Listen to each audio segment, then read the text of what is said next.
Oiê, eu sou a Débora Vieira. E eu sou a Laura Zago. E esse é o Emoções em Movimento Podcast. Oi, pessoal. Sejam muito bem-vindos a mais um episódio do Emoções em Movimento Podcast. Esse episódio, eu acho que ele vai ser um protesto, Débora. Um protesto a favor do nosso direito de ser contraditório. A gente vai falar sobre o ser humano e os papéis que ele exerce dentro de diversos contextos e como, às vezes, para sair de alguns contextos, a gente vai precisar ser contraditório, né? Então, o poder de ser contraditório. Isso é muito legal, né? Porque só de pensar no que você tá falando já parece que é muito contraditório, né? Sim, a vida é uma grande contratoriedade. É assim que fala? Sim. Então, né, o ser humano, ele tem essa questão da ambiguidade. Então, parece que a gente vive sempre num paradoxo. Aquilo que nos dá muito prazer é o que também faz a gente encarar muitas outras coisas que não são tão prazerosas. Então, quanto que a nossa vida ela é composta disso, de contrariedades, dessa ambiguidade, daquilo que te faz muito bem também é o que às vezes traz muita dor. Então, se a gente olhar para o processo terapêutico, que é o que a gente está sempre fazendo um paralelo, a gente consegue ver muito isso, né? Do quanto que, quando a gente encara a nossa dor, é o que traz uma melhora. E aí, às vezes, a melhora vem justamente nessa questão de ser algo contrário, dessa contrariedade, daquilo que é contrário ao que está surgindo ali naquele momento. E aí você foi falando, e quando eu tava pensando nesse tema, eu escrevi um texto. Eu e os meus textos. Sobre a liberdade de ser contraditório. Primeiro, devemos partir da ideia de que somos seres humanos. E como todo bom ser humano, erramos para acertar. Magoamos para entender o que machuca. E nos contradizemos para poder aprender. Se não aceitarmos o fato de que todo e qualquer ser humano está sujeito à contradição, seria como negligenciar a essência humana. Eu sei que a contradição é vista como errada na sociedade, e de certo devemos sempre nos responsabilizarmos por cada ação que temos. Porém, vamos pensar em um ser humano que tem o dom de não se contradizer. Imagina viver uma vida sendo sempre certo, nunca mudando de opinião. Isso certamente implicaria nas nossas relações, pois não estaríamos abertos ao mundo do outro. Também nos traria problemas em nossos processos de aprendizagem, pois quando não acessamos o erro, é difícil enxergar o acerto. Não conseguiríamos acessar nossos sentimentos, porque eles por si só já são contraditórios. Quem nunca ficou aliviado e triste por ter terminado um relacionamento, ou feliz por ter passado em uma prova e triste porque seu melhor amigo não passou? Olha que tristeza seria ser esse ser humano, pois a contradição também pode abrir portas para novas escolhas. O casamento pode ser um valor para mim, porém eu posso estar feliz vivendo dentro dele. Então podemos pensar e sentir essa dualidade e essa contradição de ser humano.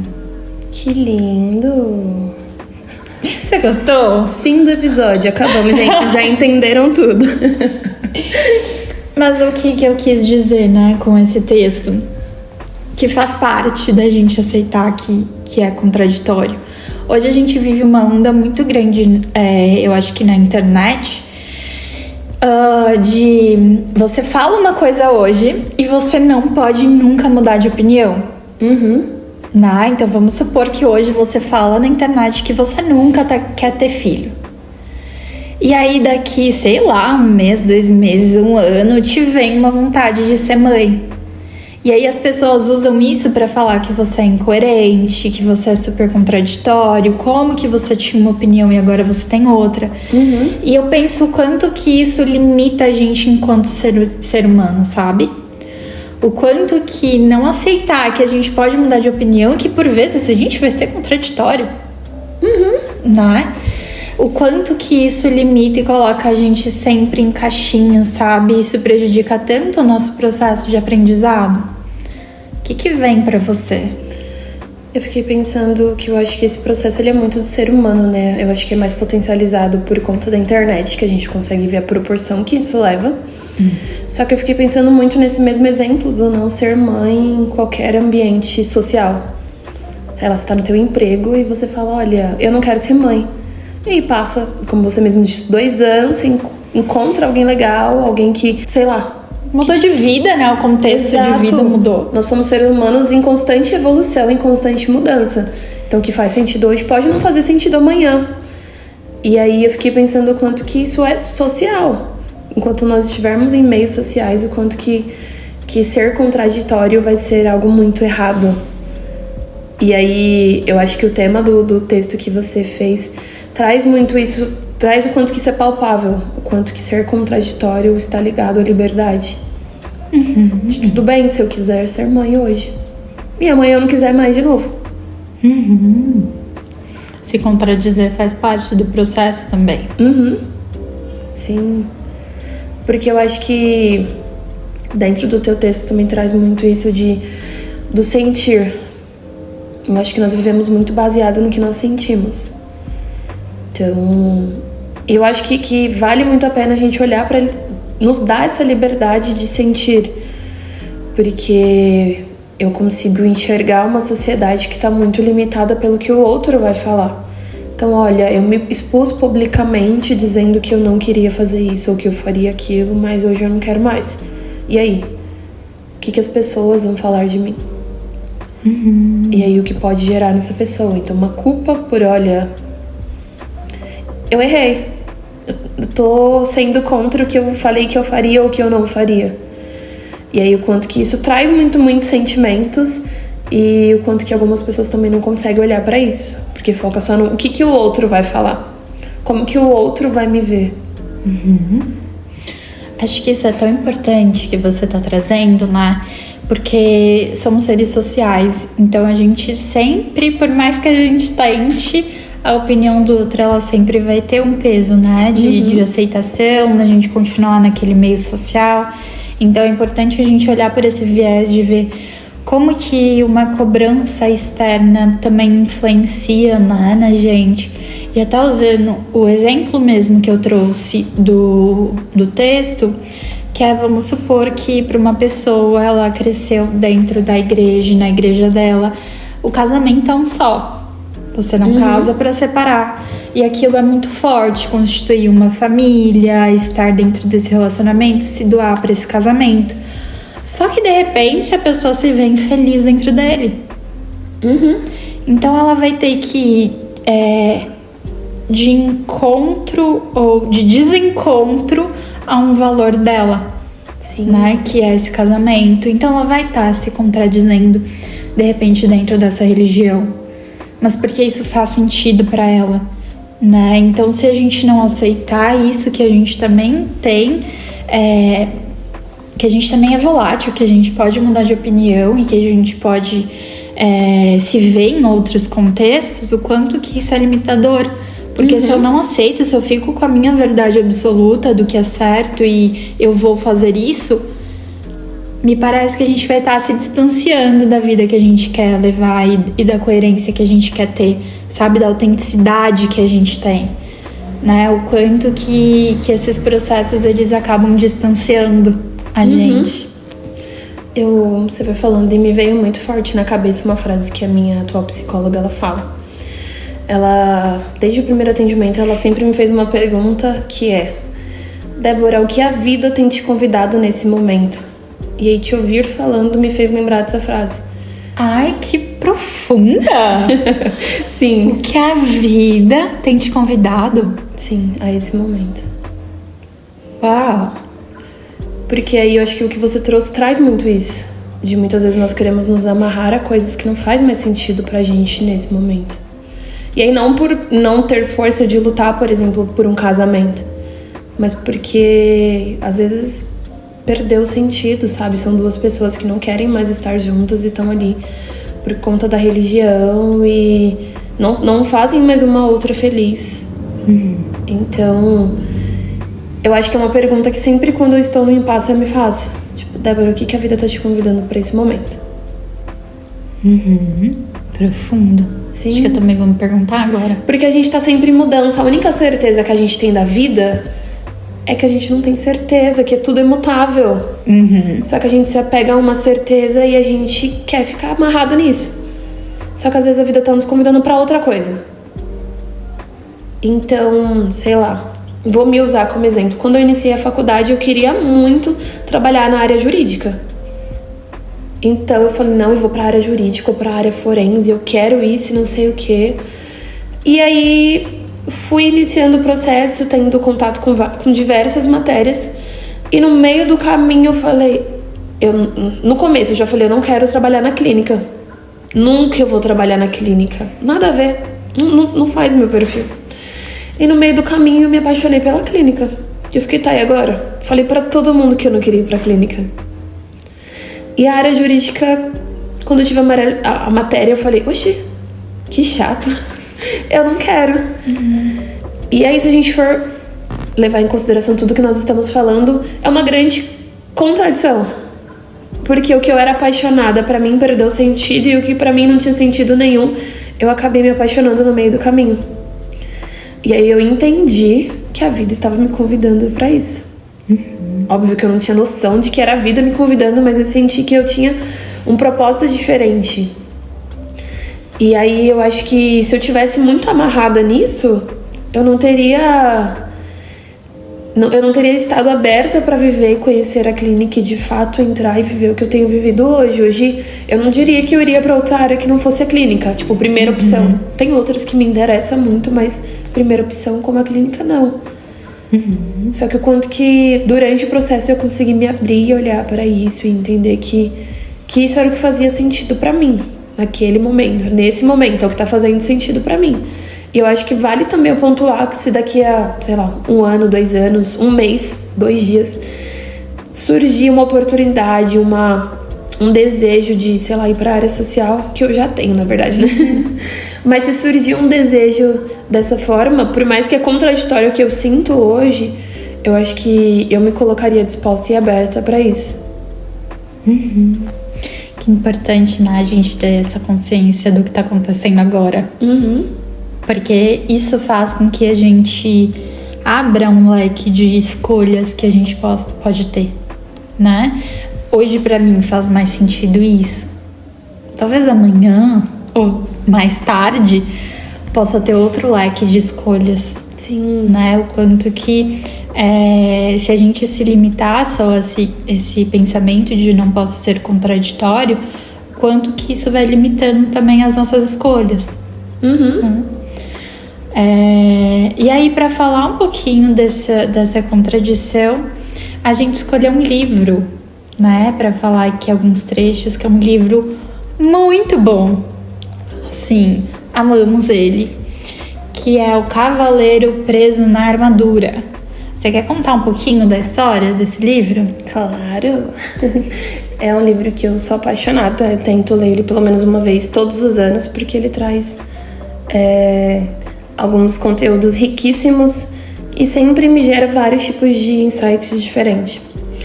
E aí, esse livro ele conta a história de um cavaleiro qualquer que empreendia diversas jornadas, salvava donzelas, livrava pessoas do perigo. E aí eu acho muito legal que já no começo do livro ele traz isso de ele salvava até donzelas que não queriam ser salvas, mas porque ele queria exercer esse papel de cavaleiro, de que ele tinha tanto apreço.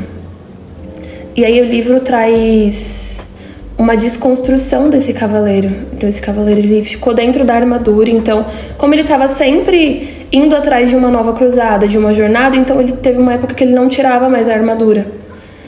E aí ele passou muito tempo com essa armadura e a esposa dele falou assim, olha, eu não lembro como é o seu rosto.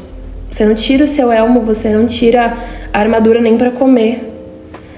E aí, por conta de conflitos entre a família, ele resolveu tirar a armadura. E aí ele não conseguia mais tirar. E ele acabou ficando preso dentro da armadura. E aí o livro traz essa jornada dele, inicialmente, de só tirar a armadura. Só que o quanto que o processo dele foi muito contraditório. Então, ele usava a armadura para salvar pessoas, só que no decorrer do livro a gente percebe que a armadura era para ele tentar se proteger dele mesmo. Então, ele vestiu a armadura falando, olha, eu vou salvar pessoas, mas ele tinha medo de tirar aquela armadura e não conseguir se salvar. Então, quanto que isso é contraditório, né? E aí me veio agora na cabeça o quanto que muitas vezes nós nos colocamos nesse lugar de eu preciso ajudar tal pessoa, e aí só que parece que na verdade a gente quer se salvar. E aí o livro traz muito essa desconstrução dele tirando essa armadura de coisas que ele acabou se perdendo durante o trajeto. Então, por exemplo, o livro traz a questão dele não olhar para os sentimentos dele, para o sentir. Então é como se ele tivesse passado muito tempo literalmente numa armadura invisível, até que ela se tornou real. Então eu acho que o livro, a construção dele é muito legal, porque ao mesmo tempo que você vai construindo uma pessoa, você vai desconstruindo um cavaleiro. Então isso é muito legal, porque ele era forte como pessoa, mas o ego dele era muito frágil, ele era como se não existisse alguém ali. Era só o cavaleiro que ia e dava as caras e salvava todo mundo, porque ele gostava dessa figura de eu sou honrado, eu sou forte, eu salvo as pessoas, eu ajudo as pessoas. Mas eu acho que o assunto principal pra gente, dentro do nosso tema, é exatamente isso de eu salvo todo mundo, mas eu tenho medo de tirar essa armadura e morrer e não ser salvo.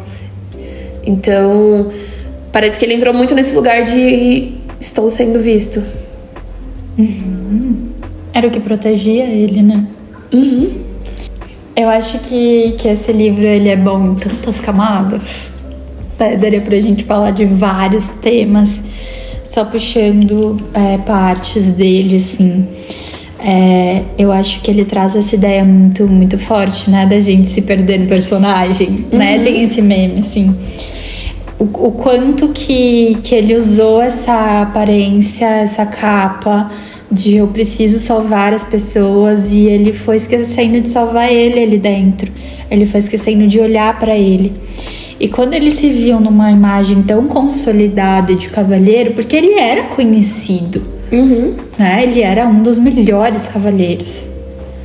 Então tinha assim, ele era reconhecido por aquilo. Então quando essa imagem estava bem sólida, sabe? Desse ser cavaleiro, ele viu que, poxa, como que eu faço para sair disso? Como que eu faço para desconstruir isso? Né? Como que eu, um cavaleiro que salvo vidas, vou me colocar no papel contraditório de precisar de ajuda ou precisar me salvar? Sou eu que salvo, não preciso de ajuda. Né? Então, quantas vezes a gente não vai colocando essas capas e vai esquecendo muito da gente, né? São capas que elas têm uma função muito protetora. Sim. Né? Então, a gente pode, de repente, ter um comportamento frente a uma situação que a gente acha ameaçadora, né? E aí vestir. Então, eu estou a durona. Então, quando eu me ver frente a qualquer problema, é essa capa que eu vou usar. Eu sou dura, eu sou firme, eu falo. E o quanto que a gente vai usando essa armadura para outras coisas também. E aquilo acaba prejudicando a gente, né? Quando, na verdade, a gente precisa um pouquinho usar essa lupa do ser contraditório. Olha, aqui eu vou ser durona. Mas em outros contextos eu não preciso disso. Eu preciso ser frágil, ser vulnerável.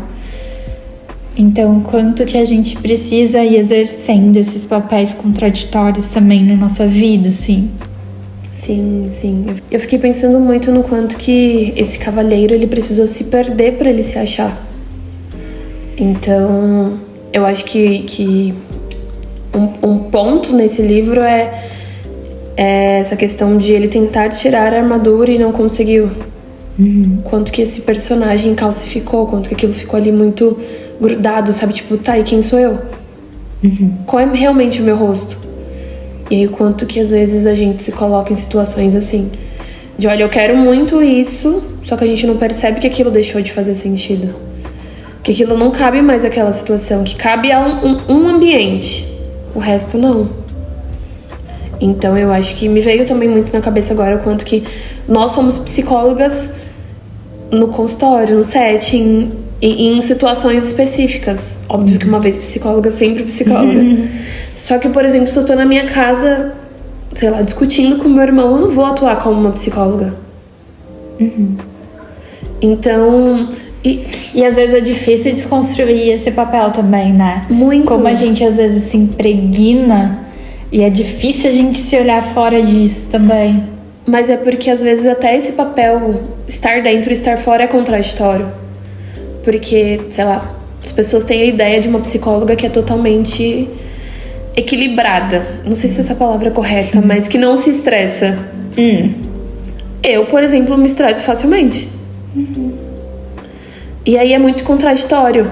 Quem me vê, por exemplo, no set, fala, nossa, você é tão calma, passa um ar de paz. Quem me vê no meu contexto familiar, vai falar, nossa, você é tão estressada. Então, quanto que é contraditório uma coisa da outra?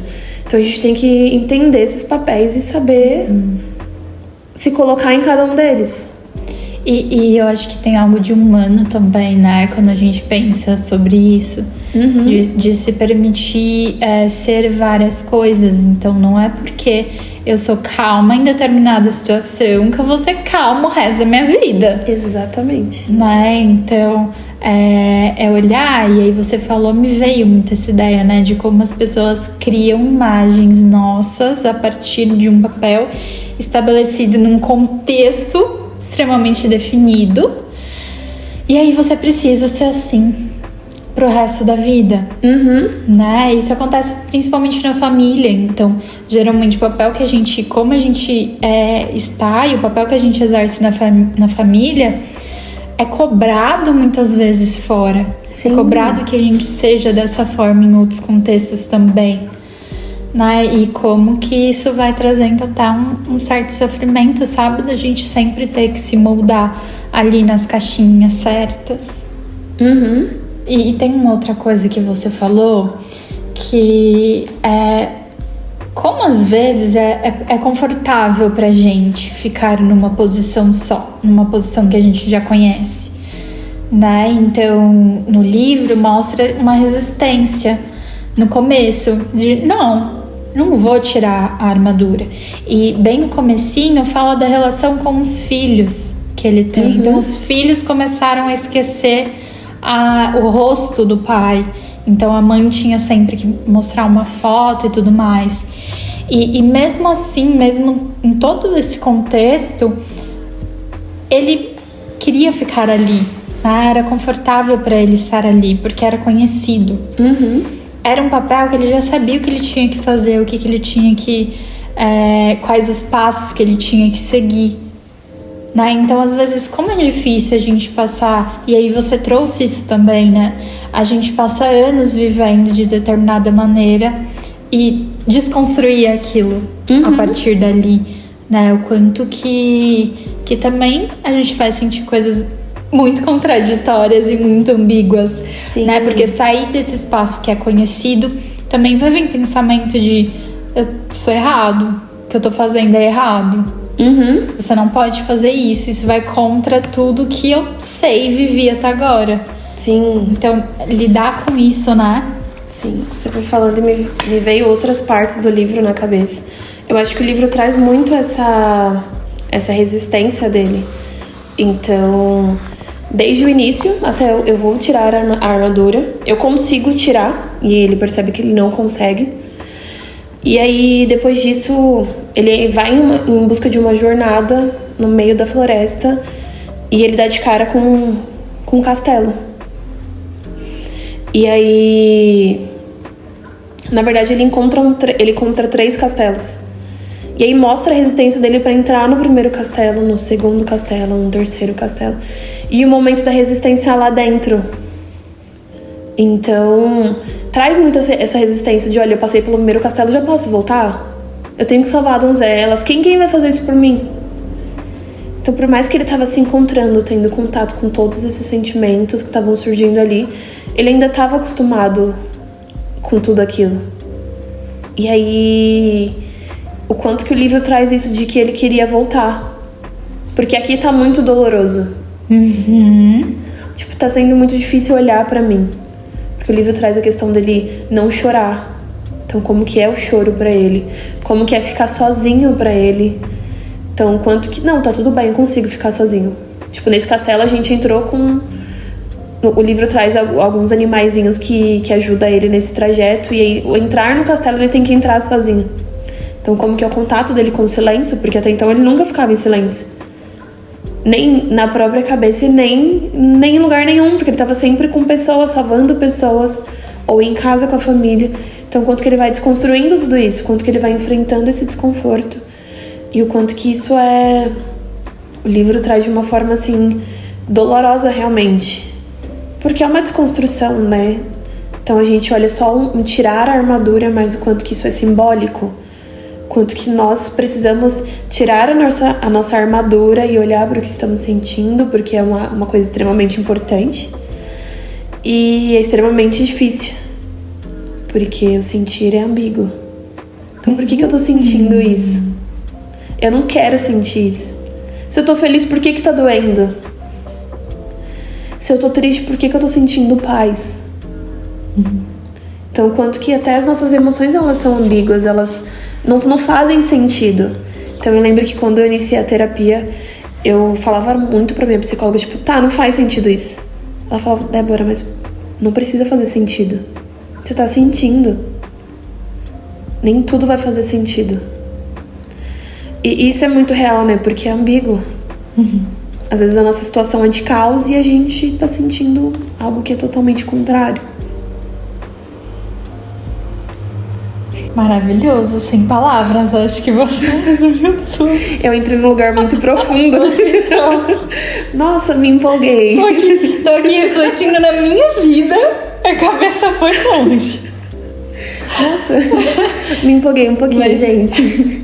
Não, mas que legal. Eu acho que você trouxe reflexões muito valiosas, assim, desse lugar e principalmente desse sentir, né? Que a gente fala muito das emoções e como que esse processo de sentir é muito complexo. A gente vai ter, sim, emoções ambíguas. A gente vai, sim, ter emoções. Tem uma psicóloga que eu gosto muito dela, que ela chama Marcela Ball, acho que é esse, ou Ball, acho que é assim, que ela fala das emoções agridoces, né? Que a gente sente emoções agridoces, que é justamente isso, você se permitir sentir esse mix de emoções, doce com salgada, com amargo, com...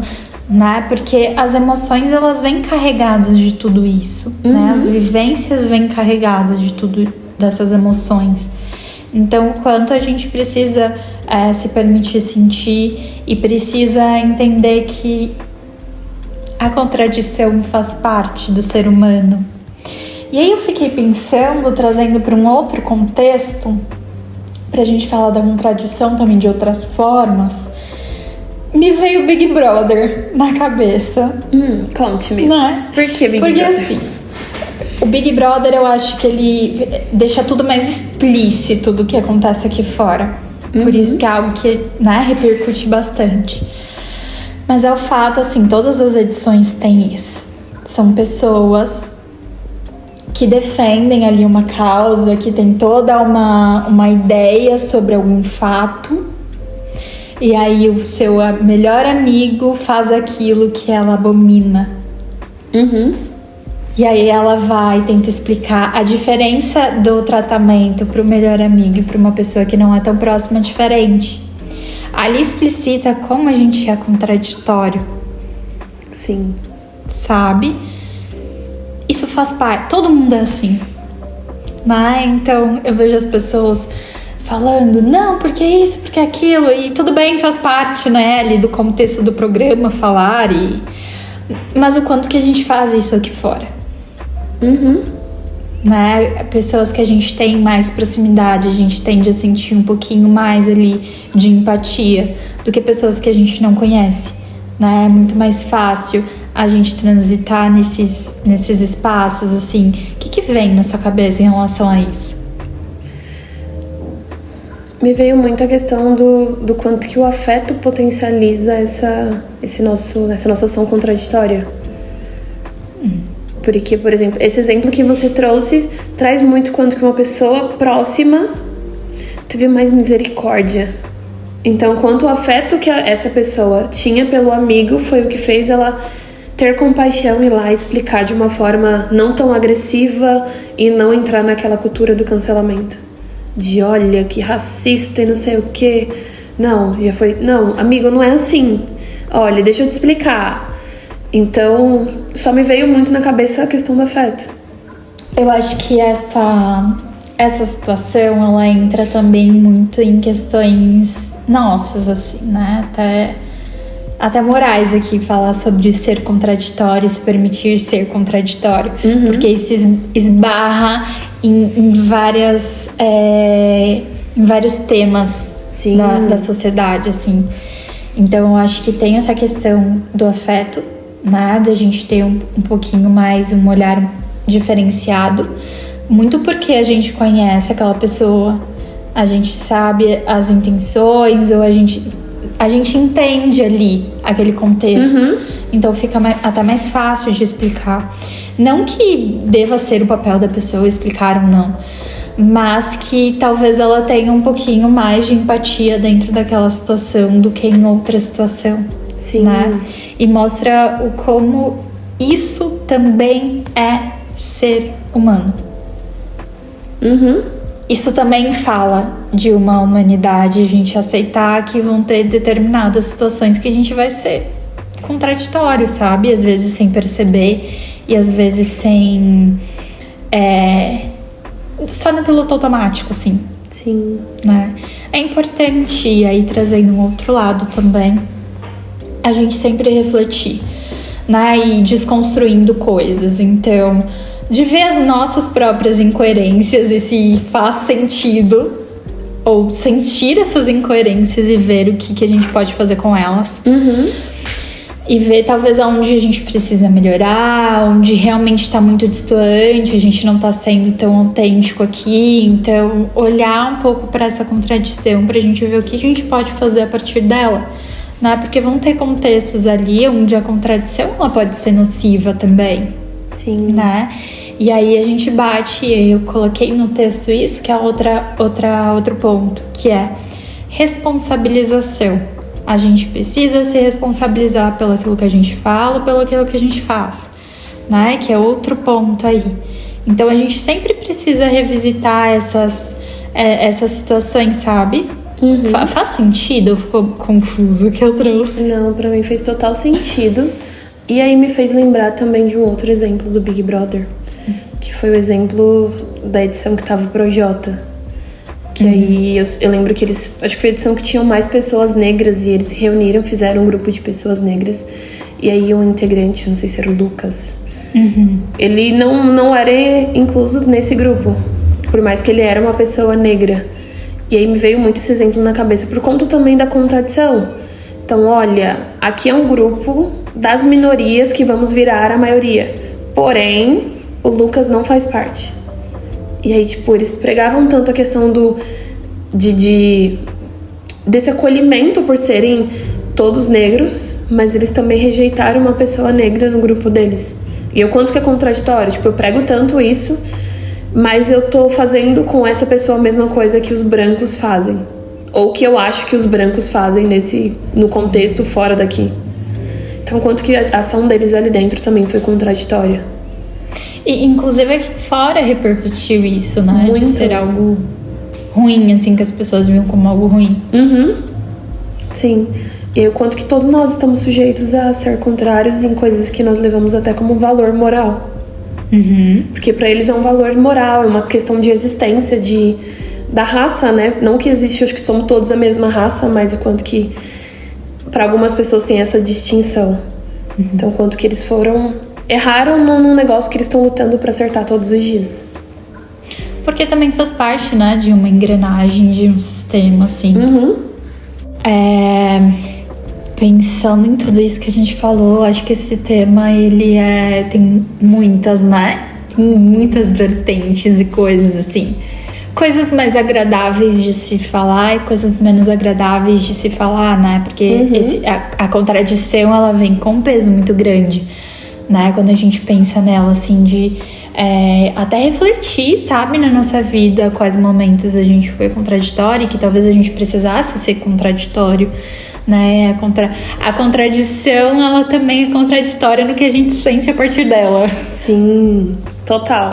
Uma confusão de contradições aqui.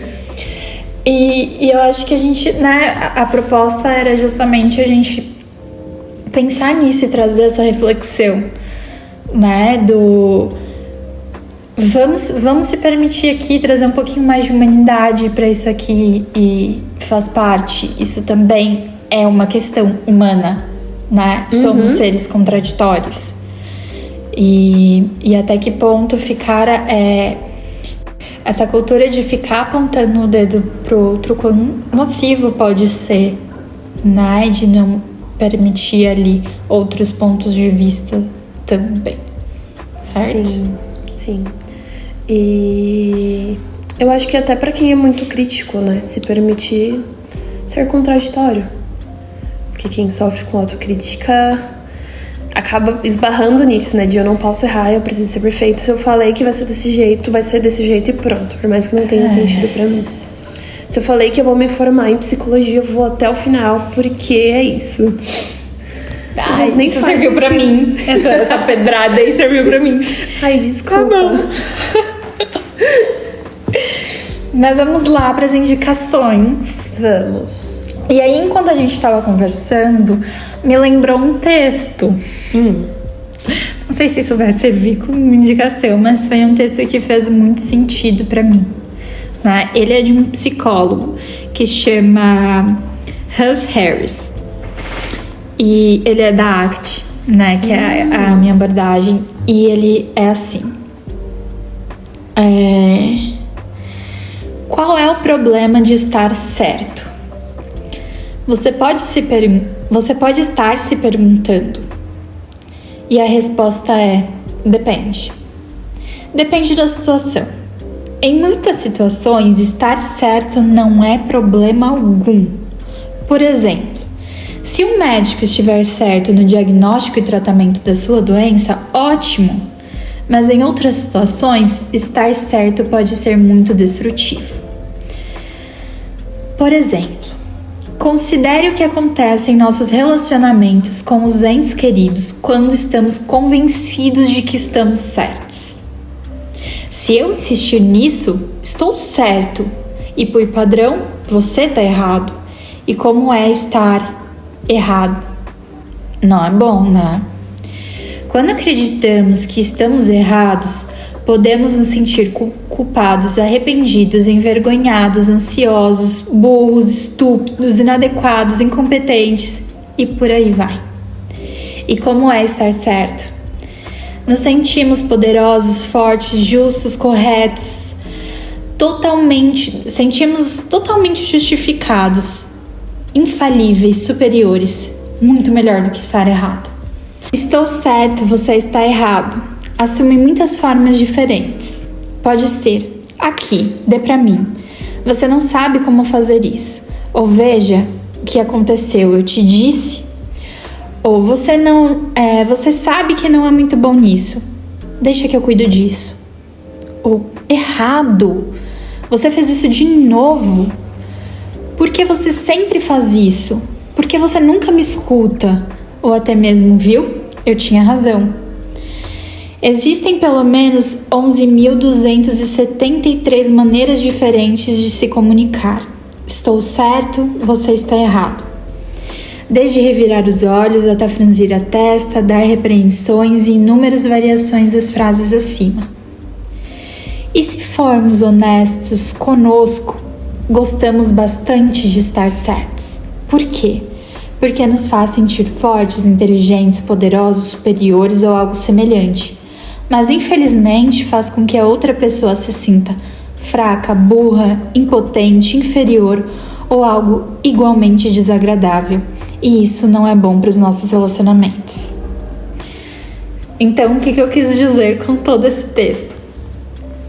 que se ver na figura e colocar isso, né, de eu tô certo e você tá errado, e não assumir muitas vezes esse lugar de contradição, o quanto isso é nocivo, né? É nocivo pra gente, pras nossas relações e talvez pra pessoa que a gente quer ser, né? O quanto às vezes a gente entra nesse papel de eu tenho a razão e eu tô certo, porque isso traz uma força, isso traz algo muito bom e a gente acaba não percebendo o outro, né? Então, no livro ele traz bastante isso, né? Eu tenho que salvar as donzelas, faz parte do meu trabalho, eu tenho que fazer isso, você não entende. E o quanto que isso não feria também. Ele deixava de escutar as pessoas ali ao redor dele, porque ele estava certo nessa ideia, né? Então me veio muito esse texto na cabeça. Ai, eu achei esse texto tão profundo. Me veio tanta coisa na cabeça ouvindo ele, quanto que é muito mais fácil a gente afastar esse sentimento de nós e jogar pro outro, né? De melhor eu falar que eu tô certo e não, talvez não tão consciente, mas eu estou certo, só que eu não reparo que eu tô gerando em você. Só que se eu assumir eu estou errado, eu vou assumir todo esse peso sentimental, sabe? De estou errado, mas eu achei que eu estava certo. Entra nesse lugar realmente da contrariedade. De, tá, e agora? Eu achava que eu estava certo. O que eu faço a partir daqui pra frente? Então, nossa, me trouxe tanta coisa na cabeça. Não vamos entrar nisso. Daria outro podcast. Daria. Nossa, só com esse texto. Quem sabe, né? Vamos fazer um parte 2. Sim. E aí, a minha indicação é o livro que nós falamos durante o episódio, que é O Cavaleiro Preso na Armadura. Eu acho que o livro ele tem muita coisa legal, além do que nós trouxemos, né? Eu acho que a gente trouxe de uma forma bem sintética para não mergulhar tanto e não trazer tanto spoiler. Então eu acho que minha indicação vai ser essa. E ele é um livro maravilhoso. E é isso, né? Sim, nos sigam nas redes sociais e até quinta-feira. É isso, beijinhos, tchau, tchau. Tchau.